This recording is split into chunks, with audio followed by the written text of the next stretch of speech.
क्या कर रहे हो सर, क्या कर रहे हो? काज़ीरंगा के जो राइनोज़ हैं, एलिफेंट्स हैं, जो भी वाइल्ड लाइफ है, it will be just 1 kilometre away from the tourist, जहाँ पर 5 स्टार होटल्स बनेंगे अभी।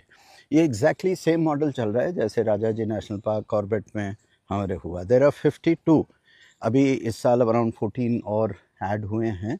सो that will make for about 68 to 70 major hotels in Corbett, है ना। तो उसी तरह से आपका काज़ीरंगा भी अब शुरू हो गया है। सो बढ़िया है, अच्छा है। हम एक दूसरे को ही देखने जा रहे हैं। वाइल्ड लाइफ तो धीरे धीरे कम हो जाएगी, है ना। आप मेरे को देखना, मैं आपको देखूंगा।